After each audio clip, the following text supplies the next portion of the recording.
ಶ್ರೀ ಗುರುಭ್ಯೋ ನಮಃ. ಹರಿಕಥಾಮೃತಸಾರದ ಎರಡನೇ ಸಂಧಿ ಆದಂತಹ ಕರುಣಾ ಸಂಧಿ ಈಗ ನಡೆದಿದೆ. ಅದರಲ್ಲಿ ಈ ಹಿಂದೆ 12 ಶ್ಲೋಕಗಳು ಸಮಾಪ್ತಿಯನ್ನು ಕಂಡಿದ್ದವು.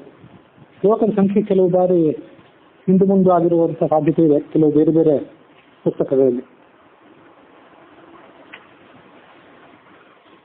ಭಗವಂತ ಹೇಗೆ ತನ್ನ ಭಕ್ತರು ಮಾಡುವಂತಹ ಸಣ್ಣ ಪುಟ್ಟ ಅಪರಾಧಗಳನ್ನ ಕ್ಷಮೆ ಮಾಡಿ ಅವರನ್ನ ರಕ್ಷಣೆ ಮಾಡ್ತಾನೆ ಅನ್ನುವಂಥ ಸಂಗತಿ ಅಲ್ಲಿ ವರ್ಣನೆಗೆ ಬಂದಿತ್ತು. ಅದಾದ ಬಳಿಕ ಆತ ತನ್ನ ಭಕ್ತರಿಗೆ ಮಾಡುವಂತಹ ಮತ್ತೊಂದು ದೊಡ್ಡ ಉಪಕಾರ ಅದೇನಿದೆ ಅದನ್ನ ಈಗ ವರ್ಣನೆ ಮಾಡ್ತಿದ್ದಾರೆ. ಧನವ ಸಂರಕ್ಷಿಸುವ ಫಣಿತಾನುಣದೆ ಮತ್ತೊಬ್ಬರಿಗೆ ಕೊಡದನುದಿನದಿ ನೋಡುತ್ತ ಸುಖಿಸುವಂದರಿ ಲಕ್ಷ್ಮೀ ವಲ್ಲಭನು ಪ್ರಣಪರನು ಕಾಯ್ದಿಹನು ನಿಷ್ಕಾಮನದಿ ನಿತ್ಯಾನಂದಮಯ ದುರ್ಜನರ ಸೇವೆಯನ್ನೆಲ್ಲ ಅಪ್ರತಿಮಲ್ಲ ಜಗಕ್ಕೆಲ್ಲ ಅಂತಿದು 13ನೆಯ ಶ್ಲೋಕ. ಹೀಗೊಂದು ನಂಬಿಕೆ ಎಲ್ಲ ಕಡೆ ಇದ್ದೇ ಇದೆ. ಪ್ರಾಚೀನ ಕಾಲದ ಜನ ತಮ್ಮ ಸಂಪತ್ತನ್ನ ಒಂದು ಕಡೆ ಸುರಕ್ಷಿತವಾಗಿ ಇಟ್ಟಿರ್ತಿದ್ರು. ಆಗಿನ ಕಾಲದಲ್ಲಿ ಬ್ಯಾಂಕು ಇತ್ಯಾದಿಗಳ ವ್ಯವಸ್ಥೆ ಇರಲಿಲ್ಲ. ನೆಲದಲ್ಲಿ ಎಲ್ಲೋ ಒಂದು ಹುದುಗಿ ಇಟ್ಟಿರ್ತಿದ್ರು.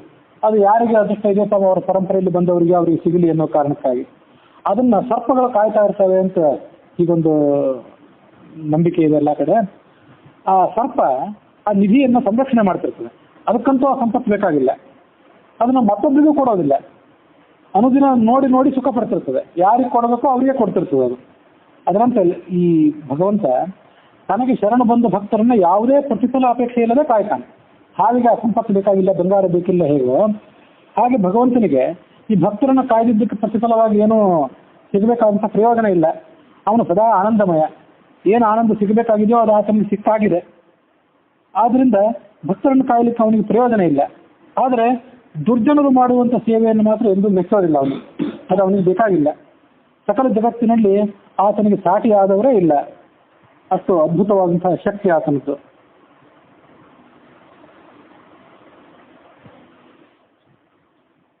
ಈ ಪದ್ಯ ಏನು ಬಂದಿದೆ ಕೇವಲ ಏನೋ ಒಂದು ಉದಾಹರಣೆ ದಾಸರು ಕೊಟ್ಟರು ಅಂತಲ್ಲ, ಇಂಥದ್ದೊಂದು ಉದಾಹರಣೆ ಶಾಸ್ತ್ರದಲ್ಲೇ ಬಂದಿದೆ. ಐತರೇಯ ಉಪನಿಷತ್ತು. ಆ ಐತರೇಯ ಉಪನಿಷತ್ತಿನ ಒಂದು ಮಾತು ಹೀಗಿದೆ: ಜೀವ ಅಂದ್ರೆ ಪರಮಾತ್ಮನಿಗೆ ಬಂಗಾರ ಅಂತ. ಎಲ್ಲಾ ತಾಯಂದ್ರಿಗೂ ಎಲ್ಲ ತಂದೆಂದಿರಿಗೂ ಸ್ವಲ್ಪ ಮಕ್ಕಳು ಬಂಗಾರ ಅಂತ ಅವ್ರನ್ನ ಮುದ್ದಿಸ್ತಿರ್ತಾರೆ. ಆದ್ರೆ ಪರಮಾತ್ಮ ಈ ಎಲ್ಲಾ ಜೀವರನ್ನ, ತನ್ನ ಭಕ್ತರಾದಂಥ ಎಲ್ಲಾ ಜೀವರನ್ನು ಬಂಗಾರದಂತೆ ಪ್ರೀತಿಸ್ತಾನೆ ಅಂತ ಮಾತಿದೆ. ಆ ಉಪನಿಷತ್ತು ಹೀಗಿದೆ: ಅಥೋ ಆವೃತಾಸೋ ಅವತಾಸೋನ ಕರ್ತೃಭಿರಿತಿ ಸರ್ವಂ ಹೀದಂ ಪ್ರಾಣೇನಾವೃತಂ ಸೋಯಮಾಕಾಶ ಪ್ರಾಣೇನ ಬೃಹತ್ಯ ವಿಸ್ತಬ್ಧ ಸದ್ಯಥಾ ಅಯಂ ಆಕಾಶ ಪ್ರಾಣೇನ ಬೃಹತ್ಯ ವಿಸ್ತಬ್ಧ ಏವಂ ಸರ್ವಾಣಿ ಭೂತಾನ್ಯ ಪಿಪೀಲಿಕಾಭ್ಯಃ ಪ್ರಾಣೇನ ಬೃಹತ್ಯ ವಿಸ್ತಬ್ಧಾನಿ ಇತ್ಯೇವ ವಿದ್ಯಾತ್.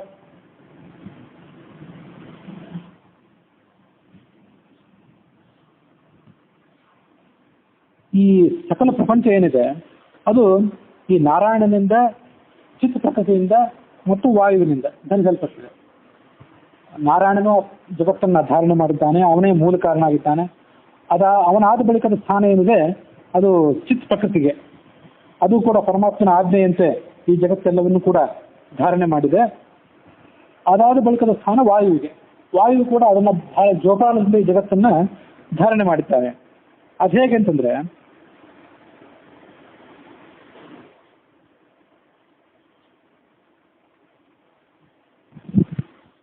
ಈ ಆ ಪಿಪೀಲಿಕಾಧ್ಯ ತೀರಾ ಸಣ್ಣ ಇರುವೆಯಿಂದ ಹಿಡಿದು ಅತಿ ಸಣ್ಣ ಜಂತುವಿನಿಂದ ಹಿಡಿದು ದೊಡ್ಡ ದೊಡ್ಡ ಪ್ರಮಾಣದ ಜೀವಿಗಳ ತನಕ ಎಲ್ಲವೂ ಕೂಡ ಈ ಪರಮಾತ್ಮನಿಂದ, ಚಿತ್ ಪ್ರಕೃತಿಯಿಂದ ಮತ್ತು ಈ ವಾಯುವಿನಿಂದ ರಕ್ಷಿಸಲ್ಪಟ್ಟಿದ್ದಾರೆ. ಅವರ ಕಾವಲು ಯಾವತ್ತೂ ಕೂಡ ಅವರಿಗಿದೆ.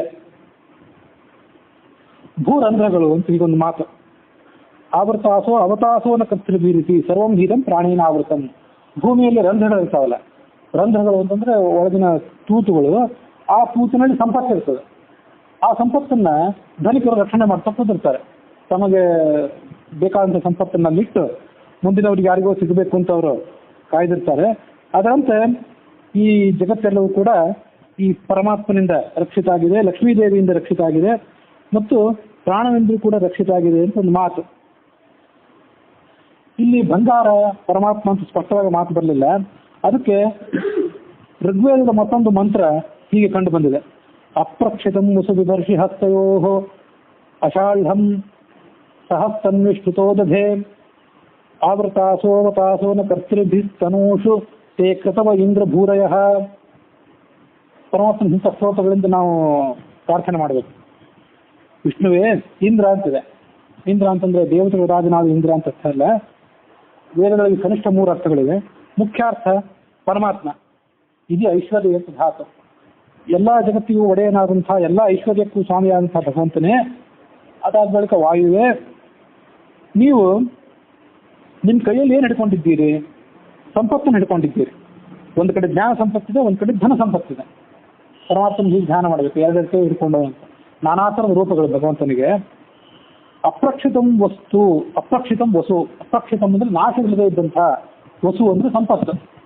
ಬಿಭರ್ಷಿ ಹಸ್ತಯೋಹೋ, 2 ಕೈಗಳಲ್ಲಿ ಹಿಡ್ಕೊಂಡಿದ್ವಿ. ಉಪಾಸಕನಿಗೆ ಅದನ್ನ ಕೊಟ್ಟು ರಕ್ಷಣೆ ಮಾಡ್ತೀನಿ ನಾವು. ಅಷಾಢಂ ಸಹಸ್ರ ತನ್ವಿ ಶುಧೋದಧೆ. ಜ್ಞಾನಿಯಾದವನಿಗೆ ಅದನ್ನು ಕೊಡ್ತೀವಿ. ನಿಮ್ಮನ್ನ ಯಾರು ಉಪಾಸನೆ ಮಾಡ್ತಾರೆ ಅವನಿಗೆ ಕೊಡ್ತೀವಿ. ಒಂದು ಧನ ಕನಕಾದಿ ಸಂಪತ್ತು, ಇನ್ನೊಂದು ಜ್ಞಾನ ಸಂಪತ್ತು ಅಂತ ಹೀಗೆ ಅದನ್ನ ಅರ್ಥ ಮಾಡಬೇಕು. ನಿನ್ನ ಕೈಯಿಂದ ಅದನ್ನ ಯಾರು ಕೂಡ ಕಿತ್ಕೊಳ್ಳೋದು ಸಾಧ್ಯವಿಲ್ಲ. ಭಗವಂತನ ಕೈಯಲ್ಲಿ ಸಂಪತ್ತಿದೆ ಅಂತ ಅದನ್ನ ಮಠಗಳನ್ನು ದರೋಡೆ ಮಾಡ್ಬೋದು, ಗುಡಿಗಳನ್ನು ದರೋಡೆ ಮಾಡ್ಬೋದು. ಅಪ್ರಾಕೃತರಂತ ಭಗವಂತನ ಕೈಯಲ್ಲಿದ್ದಂಥ ಸಂಪತ್ತನ್ನ ಆತನಿಗೆ ತಿಳಿಯದಂತೆ ಬಲಾತ್ಕಾರವಾಗಿ ಅದನ್ನು ಕಿತ್ಕೊಂಡು ಹೋಗೋದು ಯಾರಿಗೂ ಸಾಧ್ಯವಿಲ್ಲ. ಇದು ಶಾಸ್ತ್ರದಲ್ಲಿ ಪ್ರಸಿದ್ಧವಾದಂಥ ಮಾತಿದು. ಆವೃತಾಸೋ ಅವತಾಸೋನ ಕರ್ತೃಭಿಹಿ. ಅದು ಹೇಗೆಂದ್ರೆ, ಧನಿಕರಾದವರು ಭೂರಂಧ್ರಗಳಲ್ಲಿ ಧನಕನಕಾದಿಗಳನ್ನ ಮುಚ್ಚಿಟ್ಟು ಕಾಪಾಡ್ತಿರ್ತಾರೆ. ಅದರಂತೆ ನೀನು ಕೂಡ ನಿನ್ನ ಹೊಟ್ಟೆಯಲ್ಲಿ ಅನಂತ ಜೀವನ ಇಟ್ಕೊಂಡು ಕಾಪಾಡ್ತಿದ್ದಿ. ತನೂಷುತೆ ಕಸವ ಇಂದ್ರ ಭೂರಯ. ಎಲ್ಲ ಜೀವರು ನಿನ್ನ ಹೊಟ್ಟೆಯಲ್ಲಿದ್ದಾರೆ. ತನೂಷು, ತನು ಅಂದ್ರೆ ಶರೀರ, ನಿನ್ನ ಅನಂತ ರೂಪಗಳು. ಅದರೊಳಗೆ ಈ ಜೀವರಿದ್ದಾರೆ. ಅವರನ್ನು ನೀನು ಕಾಪಾಡ್ತಿದ್ದಿ. ಅವ್ರನ್ನ ಕಾಪಾಡಿ ಅವ್ರಿಗೆ ಬೇಕಾದಂಥ ಜ್ಞಾನ ಇತ್ಯಾದಿಗಳನ್ನು ಕೊಡ್ತಿದ್ದಿ ಅಂತ ಅದು ಋಗ್ವೇದದ ಒಂದು ಮಾತು. ಅದಕ್ಕೆ ಮಾಧ್ವ ಭಾಷೆ ಏನಿದೆ ಅದು ಕೂಡ ಅದನ್ನ ವಿಸ್ತಾರವಾಗಿ ಹೀಗೆ ಹೇಳಿದೆ. ಹಸ್ತಯೋರೇತಯೋರೇವ ನಿತ್ಯಾಕ್ಷೀಣಂ ವಸುಸ್ಥಿತಂ ತದ್ಯಥಂ ಹ್ಯಂ ಬಲಂ ವಾಯೋರನಂತಂ ಕಿಮು ತದ್ಧರೇ. ಎಂದೂ ಕ್ಷೀಣವಾದಂತಹ ಧನ ಸಂಪತ್ತು, ಜ್ಞಾನ ಸಂಪತ್ತಿದೆ. ವಾಯುವಿನ ಬಲವೇ ಅಪರಿಮಿತ. ಇನ್ನು ಪರಮಾತ್ಮನ, ಆ ವಾಯುವಿಗೆ ಮುಖ್ಯನಾದಂತಹ ಪರಮಾತ್ಮನಿದ್ದಾನೆ, ಅವನ ಬಲ ಅಪರಿಮಿತ ಅಂತ ನಾವು ಪ್ರತ್ಯೇಕವಾಗಿ ಏನು ಹೇಳಬೇಕಾಗಿದೆ? ತದ್ ಅಸಹ್ಯಂ ಬಲಂ ವಾಯೋ ಅನಂತಂ ಕಿಮು ತದ್ಧರೇ. ವಾಯೋರ್ ಆಧಾರಭೂತಸ್ಯ ತಾಭ್ಯಾಂ ಹಿ ಕೃತುನಾಮಕಾಃ ಆವೃತಾಃ ಸರ್ವಜೀವಾಃ. ವಾಯುವಿಗೆ ಆಧಾರಭೂತನಾದವನ ಪರಮಾತ್ಮ. ಇವರಿಬ್ಬರು ಕ್ರತು ಅನ್ಸ್ಕೊಂಡಿರುವಂತಹ ಈ ಸರ್ವ ಜೀವರನ್ನ ಧಾರಣೆ ಮಾಡಿದ್ದಾರೆ. ಜೀವನಿಗೆ ಕ್ರತು ಅಂತ ಒಂದು ಹೆಸರು ಕೂಡ ಇದೆ. ಯಾಕೆ ಅವನಿಗೆ ಕ್ರತು ಅಂತ ಹೆಸರಿದೆ ಅಂತಂದ್ರೆ, ಕ್ರತು ಅಂದ್ರೆ ಜ್ಞಾನ, ಒಳ್ಳೆಯ ಆಲೋಚನೆಗಳು, ಹೀಗೆಲ್ಲ ಇರುವಂತಹ ಪ್ರಸಿದ್ಧವಾದ ಶಬ್ದ ಅದು. ಆನೋ ಭದ್ರ ಕೃತಾವೋದಂತು ವಿಶ್ವತಃ ಅಂತ ಋಗ್ವೇದ ಹೇಳಿದೆ. ಕೃತವಃ ಅಂತಂದ್ರೆ ಒಳ್ಳೆಯ ಆಲೋಚನೆಗಳು. ಎಂತೂ ವಿಶ್ವತಃ, ಆಯಂತು ಒಳ್ಳೆಯ ಆಲೋಚನೆಗಳು ಜಗತ್ತಿನಾದ್ಯಂತ ಎಲ್ಲಾ ಕಡೆಯಿಂದ, ಎಲ್ಲಾ ಮೂಲೆಗಳಿಂದ ನಮ್ಮ ಕಡೆ ಬಂದು ತಲುಪಲಿ. ನಾವು ಒಳ್ಳೆಯ ಆಲೋಚನೆಗಳನ್ನ ಮೈಗೂಡಿಸ್ಕೊಳ್ಳುವಂತಾಗಲಿ, ಮನಗೂಡಿಸ್ಕೊಳ್ಳುವಂತಾಗಲಿ ಅಂತ ಅರ್ಥ. ಜೀವನ ಕೃತು ಅಂತ ಯಾಕೆ ಕರೀತಾರೆ ಅಂದ್ರೆ, ಜ್ಞಾನ ಕ್ರಿಯಾಶಕ್ತಿ ಇದೆಯಲ್ಲ ಅವನಿಗೆ, ಜ್ಞಾನ ತಿಳ್ಕೊಂಡು ಮುಂದೆ ಮಾಡುವಂತ ಶಕ್ತಿ ಇರೋದು ಜೀವನಿಗೆ. ಅದಕ್ಕಾಗಿ ಅವನನ್ನು ಕೃತು ಅಂತ ಕರೀತಾರೆ. ಆ ಜೀವನನ್ನ ಈ ಹರಿವಾಯುಗಳು ತಮ್ಮ ಉದರದೊಳಗಿಟ್ಟು ಕಾಪಾಡ್ತಾರೆ. ಅದು ಹೇಗೆ? ಉದಾಹರಣೆ ಏನಂದ್ರೆ, ಬಂಗಾರದಿಂದ ತುಂಬಿದಂಥ ಒಂದು ಭೂರಂಧ್ರವನ್ನ ಧನಿಕರು ಹೇಗೆ ಕಾಪಾಡ್ತಾರೋ ಹಾಗೆ ನೀವು ಜೀವನನ್ನ ಕಾಪಾಡ್ತಿದ್ದೀರಿ ಅಂತ ಋಗ್ವೇದದ ಮಂತ್ರಕ್ಕೆ ಅರ್ಥ. ಇಂಥ ಋಗ್ವೇದದ ಮಂತ್ರಗಳಿಂದ ನಾವು ಭಗವಂತನನ್ನ ಮಂಗಳಾಚರಣದಲ್ಲಿ, ಉಪನ್ಯಾಸದ ಆರಂಭದಲ್ಲಿ ಮತ್ತು ಉಳಿದ ಕಡೆಗಳಲ್ಲಿ ಹೇಗಂತಂದ್ರೆ, ಸಾಮಾನ್ಯವಾಗಿ ನಾವೊಂದು ಪರಮಾತ್ಮನ ಸ್ತೋತ್ರ, ಲಕ್ಷ್ಮೀದೇವಿ ಸ್ತೋತ್ರ, ಮುಂದೆ ಪ್ರಾಣವ ಸ್ತೋತ್ರ, ಇಂಥ ಸ್ತೋತ್ರಗಳೆಲ್ಲ ಪ್ರತ್ಯೇಕವಾಗಿ ಮಾಡ್ತಾ ಹೋಗ್ತೇವೆ. ಇಂದು ಒಂದು ಸ್ತೋತ್ರ ಮಾಡಿಬಿಟ್ರೆ ಅದ್ರದ್ದು ಅದ್ರದ್ದು ಶಕ್ತಿ ಎಂಥದ್ದು ಅಂದ್ರೆ, ಅದು ಪರಮಾತ್ಮನ ಹೇಳಿತ್ತು, ಲಕ್ಷ್ಮೀದೇವಿಯನ್ನು ಹೇಳಿತ್ತು, ಪ್ರಾಣವನ್ನು ಹೇಳಿತ್ತು, ಎಲ್ಲರನ್ನೂ ಒಟ್ಟಾಗಿ ಹೇಳುವಂಥದ್ದು. ಕನಿಷ್ಠ 3 ಅರ್ಥಗಳೇ ಇವೆ ವೇದಕ್ಕೆ. 3 ಅಕ್ಷರ ಪರಮಾತ್ಮನ ಪರವಾಗಿ, ಲಕ್ಷ್ಮೀದೇವಿ ಪರವಾಗಿ, ವಾಯುದೇವನ ಪರವಾಗಿ ಬಂದ್ಬಿಟ್ರೆ ಮುಗಿದೋಯ್ತು. ಹೀಗೆ ತನೂಹುತೆ ಕದವ ಇಂದ್ರ ಭೂರಯ ಅಂತ ಆ ಋಗ್ವೇದದ ಮಂತ್ರ ಇದೆ. ಅದನ್ನ ದಾಸರು ಭಗವಂತನ ಕರುಣೆ ಅಂತದ್ದು ಅಂತ ತೋರಿಸಲಿಕ್ಕೆ ಇಲ್ಲಿ ಈ 13ನೇ ಪದ್ಯದಲ್ಲಿ ಉಪಯೋಗ ಮಾಡ್ಕೊಂಡಿದ್ದಾರೆ ಅಂತ ಹೇಳ್ಬೋದು. ಸಂಸ್ಕೃತದಲ್ಲಿ ಪ್ರಕಾಂಡ ಪಂಡಿತ ಅವರು ಯಾವುದೋ ಒಂದು ಉಪನಿಷತ್ತಿನ ಯಾವುದೋ ಒಂದು ಮೂಲೆಯಲ್ಲಿ ಇರುವಂಥ ಶಬ್ದವನ್ನು ತೊಗೊಂಡ್ಬಿಡ್ತಾರೆ ಅವ್ರನ್ನೇ. ಮತ್ತೊಂದು ಸರಿ ಭಾಗವತದಲ್ಲಿ ಎಲ್ಲೋ ಬಂದಿದ್ದು, ಮತ್ತೊಂದು ಬಾರಿ ಮತ್ತೊಂದು ಯಾವುದೋ ಪುರಾಣದ್ದು, ಮತ್ತೊಂದು ಋಗ್ವೇದ, ಯಜುರ್ವೇದ, ಅಲ್ಲೆಲ್ಲ ಪ್ರಕಾಂಡ ಪಾಂಡಿತ್ಯ ಇದ್ದವರು. ಅಲ್ಲಿ ಬಂದಂಥ ಯಾವುದೋ ಒಂದು ಉದಾಹರಣೆಯನ್ನು ಅವರು ಹೀಗೆ ತಮ್ಮ ಗ್ರಂಥಗಳಲ್ಲಿ ತಗೊಂಡಿರ್ತಾರೆ. ಬಾಲಕನ ಕನಭಾಷೆ ಜನನಿ ಕೇಳಿ ಸುಖ ಪಡುವಂತೆ ಲಕ್ಷ್ಮೀಲೋಲ ಭಕ್ತರು ಮಾಡುತ್ತಿಹ ಸಂಸ್ಕೃತಿಗೆ ಹಿಗ್ಗುವನು ತಾಳ ತನ್ನವರಲ್ಲಿ ಮಾಡುವ ಹೇಳನವ ಹೆದ್ದೈವ ಬಿದುರನ ಆಲಯಲ್ಲಿ ಪಾಲುಂಡು ಕುರುಪನ ಮಾನವನೇ ಕೊಂಡ ಅಂತ 14ನೇ ಪದ್ಯ. ಆ ತಾಯಿ ತನ್ನ ಚಿಕ್ಕ ಮಗುವಿನ ತೊದಲು ನುಡಿಯನ್ನು ಕೇಳಿ ಸಂತೋಷ ಪಡ್ತಿರ್ತಾಳೆ. ಅದರಂತೆ ಈ ಲಕ್ಷ್ಮೀದೇವಿ ರಮಣನಾದಂಥ ಭಗವಂತ ತನ್ನ ಭಕ್ತರು ಮಾಡುವಂಥ ಸ್ತೋತ್ರಕ್ಕೆ ಒಲಿತಾನೆ. ಅವನು ಎಂಥವನಂತಂದ್ರೆ ತನ್ನ ಬಗ್ಗೆ ಅವಮಾನ ಮಾಡಿದ್ರೂ ಸಹಿಸೋದಿಲ್ಲ, ತನ್ನ ಭಕ್ತರ ಬಗ್ಗೆ ಯಾರು ಅವಮಾನ ಮಾಡಿದರೆ ಅದನ್ನೂ ಆತ ಸಹಿಸೋದಿಲ್ಲ. ಹಿರಿಯ ದೈವ ಅವನು. ವಿದುರನ ಮನೆಗೆ ಹೋಗಿ ಪಾಲುಂಡ, ಅಲ್ಲಿ ಹಾಲು ಸ್ವೀಕಾರ ಮಾಡಿದ. ದುರ್ಯೋಧನನ ಮಾನವನ್ನೇ ಕಳೆದು ಬಿಟ್ಟ. ಅದು ತನ್ನ ಭಕ್ತರಿಗೆ ನೀನು ಅವಮಾನ ಮಾಡಿದ್ದೀ ಅನ್ನೋ ಕಾರಣಕ್ಕಾಗಿ ದುರ್ಯೋಧನ ಕಡೆ ಆತ ಹೋಗಲೇ ಇಲ್ಲ. ಅದು ಹೇಗೆ? ಅದ್ರ ಶಬ್ದವನ್ನು ಮತ್ತೆ ಅರ್ಥವನ್ನು ಹೀಗೆ ಗಮನಿಸಬೇಕು. ತಾಯಿಯಾದವಳು ತನ್ನ ಚಿಕ್ಕ ಮಗು ಅದು ತೊದಲು ನೋಡಿದ್ರು ಕೂಡ ಬಹಳ ಸಂತೋಷದಿಂದ ಕೇಳ್ತಾಳೆ ಅವಳು. ಅದು ಹೇಗೆ ಕೇಳ್ತಾಳೆ ಅಂತಂದ್ರೆ ಅದು ಸರಿಯಾಗಿ ಮಾತಾಡ್ಲಿಕ್ಕೆ ಬರದೇ ಇದ್ರೆ ಆ ಮಗು ದೊಡ್ಡದಾಗಿ ದೊಡ್ಡ ಉಪನ್ಯಾಸಕ್ಕಾಗಿ ಅದ್ರ ಮಾತನ್ನು ಕೇಳ್ತಾಳೆ, ಕೇಳಿ ಸಂತೋಷ ಪಡ್ತಾಳೆ, ಅದು ವಿಷಯ ಬೇರೆ. ಆ ಪ್ರವಚನಕ್ಕೆ ಉಪನ್ಯಾಸಕ್ಕೊಂದು ಏನೋ ಒಂದು ಅರ್ಥ ಇದ್ದಿತ್ತು, ಅದನ್ನು ಕೇಳಿ ಸಂತೋಷ ಪಡ್ತಾಳೆ ಬೇರೆ. ಆದರೆ ಚಿಕ್ಕ ಮಗು ಏನೋ ಮಾತಾಡ್ಲಿಕ್ಕೆ ಬರ್ತಿರೋರೆಲ್ಲ ಅದಕ್ಕೆ. ಆದ್ರೆ ಆ ಮಾತನ್ನ ಅದು ಕಲಿಯುವ ರೀತಿಯನ್ನ ಅದು ತೊದಲು ಮಾತಾಡಿದ್ರು, ಅಸ್ತವ್ಯಸ್ತವಾಗಿ ಮಾತಾಡಿದ್ರು ಕೂಡ ಅದನ್ನ ಕೇಳಿ ಸಂತೋಷ ಪಡ್ತಾಳೆ. ಮಾತಾಡಿ ಕಲಿತಲ್ಲ. ಇನ್ನೂ ಮಾತು ಬರದೇ ಇದ್ದಂಥ ಮಗು ಮಾತು ಬಂದದ್ದೇ ಅವಳಿಗೆ ಮುಖ್ಯ, ಅದಕ್ಕಾಗಿ ಸಂತೋಷ ಪಡ್ತಾಳೆ. ಅದರಂತೆ ಈ ಭಕ್ತ ತನ್ನ ಭಕ್ತರು ಹೇಗಾದ್ರೂ ಸ್ಥಿತಿಸಲಿ, ಅವ್ರಿಗೇನು ವೇದಗಳೇ ಗೊತ್ತಿರಬೇಕು ಅಂತಿಲ್ಲ, ಉಪನಿಷತ್ತೇ ಗೊತ್ತಿರಬೇಕು ಅಂತಿಲ್ಲ, ಶಾಸ್ತ್ರದಲ್ಲಿ ಪ್ರಕಾಂಡ ಪಂಡಿತರು ಹಾಗೆ ಮಂಗಳ ಮುಗಿಸ್ಕೊಂಡು ಬಂದಿರಬೇಕು ಅಂತಿಲ್ಲ. ನಿಮ್ಗೆ ಏನು ತಿಳಿತದೋ ಹಾಗೆ ಸ್ತೋತ್ರ ಮಾಡಿ. ಕನ್ನಡ ತಿಳಿತದಲ್ಲ, ಕನ್ನಡವನ್ನೇ ಸ್ತೋತ್ರ ಮಾಡಿ. ಮತ್ತೇನು ತಿಳಿದ್ರೆ ಅದರಿಂದಲೇ ಸ್ತೋತ್ರ ಮಾಡಿ. ಎಲ್ಲ ಭಾಷೆಯೂ ಭಗವಂತನಿಗೆ ಗೊತ್ತು. ಎಲ್ಲ ಭಾಷೆಯನ್ನು ಮೀರಿದಂಥ ಧ್ವನ್ಯಾತ್ಮಕ ಭಾಷೆ ಇದೆ. ಅದನ್ನು ನಿನ್ನೆ ಮೊನ್ನೆ ದಿವಸ ಹೇಳಿದೆ. ಒಂದು ಭಾಷೆ ಎಷ್ಟನ್ನು ಹೇಳಬಲ್ಲದೋ ಅತಿ ಹೆಚ್ಚಿನ ಧ್ವನಿಗಳು ಹೇಳಬಲ್ಲವು ಅಂತ ಮೊನ್ನೆ ಹೇಳಿದೆ. ಏನೂ ತಿಳಿದೇ ಇದ್ರೆ ಮೂಕನ ಭಾಷೆಗೂ ಕೂಡ ಭಗವಂತ ಗೋಚರಣೆ. ಅದಕ್ಕಾಗಿ ನಿಮಗೆ ಯಾವ ಭಾಷೆ ಗೊತ್ತಿದೆಯೋ ಆ ಭಾಷೆಯನ್ನ ಉಪಯೋಗ ಮಾಡಿಕೊಂಡು ಭಗವಂತನ ಸ್ತೋತ್ರ ಮಾಡಿದ್ರು ಸಾಕು, ಸಂತೋಷ ಪಡ್ತಾನೆ. ಆದ್ರೆ ಮಗುವಿನ ಉದಾಹರಣೆ ಯಾಕೆ ಕೊಟ್ಟರು ಅಂದ್ರೆ, ಆ ಮಗು ಚಿಕ್ಕದಾಗಿದ್ದಾಗ ತೊದಲು ನುಡಿತಿತ್ತು, ತಾಯಿ ಅದನ್ನು ಕೇಳಿ ಸಂತೋಷ ಪಟ್ಲು. ಅದಕ್ಕೆ 5 ವರ್ಷ 10 ವರ್ಷ ಆದ್ರೂ ಅದನ್ನು ತೊದಲೇ ನುಡಿತಾ ಇದ್ರೆ, 15 ವರ್ಷ ಆದ್ರೂ ವಯಸ್ಸಾದ್ರೂ ತೊದಲೇ ನುಡಿತಾ ಇದ್ರೆ ಅವಾಗ ತಾಯಿಗೆ ಸುಖ ಆಗೋದಿಲ್ಲ. ಚಿಕ್ಕದಿದ್ದಾಗ ತೊದಲು ನೋಡಿದ್ರೆ ಸಂತೋಷ ಪಡ್ತಾಳೆ. ಮುಂದೆ ಹೋದಂತೆ ಅದು ಶಾಲೆ ಇತ್ಯಾದಿಗಳಿಗೆ ಹೋಗಿ ವಿದ್ಯಾಭ್ಯಾಸ ಪಡ್ಕೊಂಡು ಅದು ಇನ್ನೂ ಮುಂದುವರಿಬೇಕು, ಆಗ ಅವಳು ಸಂತೋಷ ಪಡ್ತಾಳೆ. ಅದು ಹಾಗೆ ಮುಂದುವರೆದು ದುಃಖ ಪಡ್ತಾಳೆ. ಅದರಂತೆ ಸ್ತೋತ್ರ ಮಾಡಲಿಕ್ಕೆ ನಿಮ್ಗೆ ಗೊತ್ತಿಲ್ಲದೇ ಇದ್ರೆ ನಿಮ್ಗೆ ಏನು ಶಬ್ದ ಗೊತ್ತಿದೋ ಅಷ್ಟನ್ನೇ ಸ್ತೋತ್ರ ಮಾಡಿ ಸಾಕು. ಕೇವಲ ಹರೇ ರಾಮ ಅಂದ್ರೂ ಸಾಕು, ಗೋವಿಂದ ಗೋವಿಂದ ರಾಮ ಗೋವಿಂದ ನಾರಾಯಣ ಅಂದ್ರೂ ಸಾಕು. ಮುಂದೆ ಅದರ ಅರ್ಥವನ್ನು ತಿಳ್ಕೊಂಡವರು ಗೋವಿಂದನ ಶಬ್ದಕ್ಕೆ ಏನು ಅರ್ಥ ತಿಳ್ಕೊಂಡು ಆ ಪ್ರಕಾರ ಮಾಡಿದರೂ ಸಾಕು. ದಾಸರ ಪದಗಳಿವೆ, ಆ ದಾಸರ ಪದಗಳಿಂದ ಭಗವಂತನ ಸ್ತೋತ್ರ ಮಾಡಿದರೂ ಸಾಕು. ದೊಡ್ಡವರು ರಚನೆ ಮಾಡಿದಂಥ ಶ್ಲೋಕಗಳಿವೆ, ಅದನ್ನು ಉಪಯೋಗ ಮಾಡಿಕೊಂಡು ಸಾಕು. ಎಲ್ಲದಕ್ಕಿಂತ ಮಿಗಿಲಾಗಿ ವೇದಗಳು, ಅದಕ್ಕಿಂತ ಮಿಗಿಲಾಗಿ ಮಹಾಭಾರತಗಳು, ಅದರ ಮೂಲಕ ಸ್ತೋತ್ರ ಮಾಡಿದರೂ ಸಾಕು. ಎಷ್ಟು ನೀವು ಸ್ತೋತ್ರ ಮಾಡಲಿಕ್ಕೆ ಸಾಧ್ಯವೋ ಅಷ್ಟನ್ನು ಮಾಡಬೇಕು. ದೇವಾಲಯಗಳಲ್ಲಿ ಗರ್ಭಗುಡಿಗಳಲ್ಲಿ ಅರ್ಚನೆ ಮಾಡ್ತೀವಲ್ಲ, ಕನ್ನಡ ಹಾಡುಗಳನ್ನ ಹಾಡಿದ್ರು ಸಾಕು. ಕನ್ನಡ ಹಾಡುಗಳನ್ನು ಹಾಡೋ ಪದ್ಧತಿ ಇದೆ ಆ ಕಡೆ ಪೂಜೆ ನಡೆದಾಗ. ವಿಷ್ಣು ಸಹಸ್ರನಾಮ ಗೊತ್ತಿದ್ರೆ ಅದನ್ನು ಹೇಳಬೇಕು, ಅದು ಬಹಳ ದೊಡ್ಡದು. ಭಗವದ್ಗೀತೆ ಎಲ್ಲರಿಗಿಂತ ಹೆಚ್ಚಾಗಿ ಬ್ರಹ್ಮಸೂತ್ರಗಳನ್ನು ಹೇಳಬೇಕು. ಬ್ರಹ್ಮಸೂತ್ರಗಳು ಎಲ್ಲರಿಗಿಂತ ದೊಡ್ಡದು ಅಂತ ಇದೆ. ಮೊದಲನೇ ಸ್ಥಾನ ಬ್ರಹ್ಮಸೂತ್ರಗಳಿಗೆ, ಆಮೇಲಿನ ಸ್ಥಾನ ಮಹಾಭಾರತಕ್ಕೆ, ಆಮೇಲಿನ ಸ್ಥಾನ ವೇದಗಳಿಗೆ ಅಂತ ಹೀಗಿದೆ.